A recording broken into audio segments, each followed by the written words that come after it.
Boy, oh boy, has today been just the perfect day. We have video evidence coming from Georgia showing that these poll workers had illegally counted ballots. And along with that, we have a CNN exclusive here. And it's just the best thing ever. Here, check this out real quick. So it says CNN exclusive. Vast trove of leaked documents show China underreported COVID-19 numbers, took weeks to diagnose new cases, and didn't disclose a December flu spike in Hubei. Wow, who would have thought the communist government of China would have actually covered up the disease that had come from their country? Mind-blowing stuff here, really breaking news. CNN doing the deep digging here. We have some breaking news for you in our world lead. CNN has obtained leaked documents from inside China, documents that reveal the missteps and the chaos of the Chinese government's early response to the coronavirus pandemic. The documents are from Hubei province, home to the city of Wuhan, where the pandemic is thought to have started. They show authorities released misleading public data on the number of deaths and the number of cases. They took, on average, 3 weeks to diagnose a new case and much more. CNN's Nick Payton-Walsh is breaking this story for us right now. Wow, who would have thought?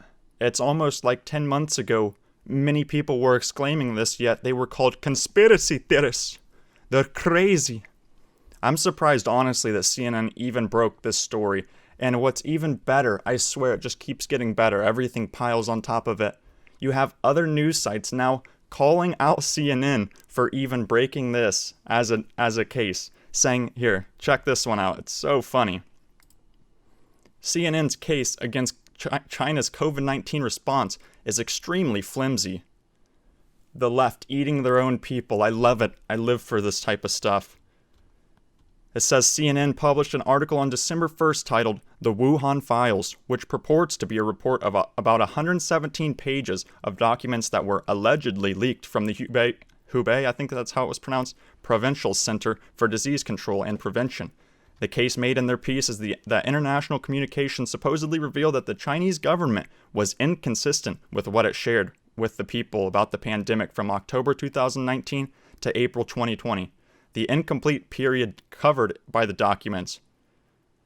They also claim that the government failed to disclose a large-scale influenza outbreak in Hubei in early December 2019, whose connections to COVID-19 are unclear. This is just mind-boggling stuff. I never would have thought that the country that is famous, literally famous for extorting their people, silencing people. Remember the whistleblower who originally told people not to trust what China was saying, who was actually never found again? That's so crazy that they would be responsible for hiding the reports here.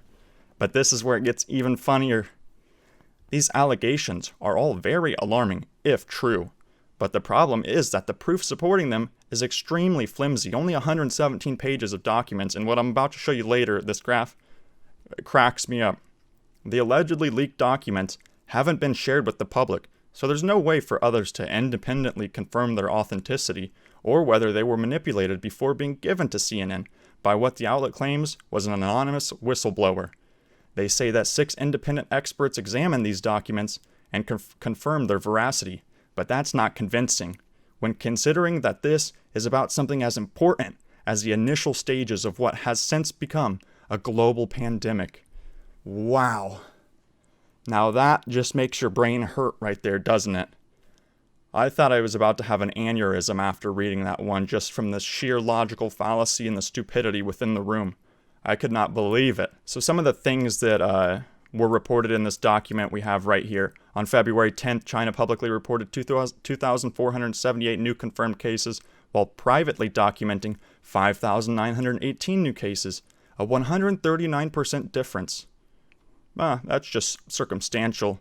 On the 17th of February, China publicly reported new deaths in Hubei province, where the pandemic is believed to have originated in Wuhan, at 93, while privately reporting 196, a difference of more than double.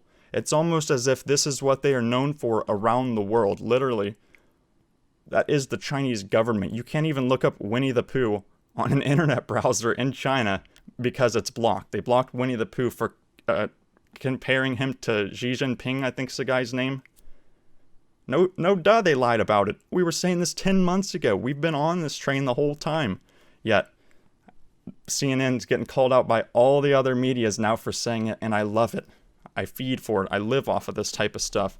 Now that we can see the demise of these, I don't even know what to call them. I mean, they belong in the Chinese party with them. But here is yet another example. If we go over to the COVID graph here for the United States, things look pretty normal, how you would expect a disease that is spreading throughout the society to accrue. You know, the graph goes up, goes down a little bit, but it makes its way back up. As a disease that is spreading would come into contact with more people over time, it would make sense that the graph would look like this. However, with this little research that I did here, it gets a little odd here when we go on over to China's page. Let's check it out. What? This is their graph? This is their graph for COVID cases of all time in China, where it originated.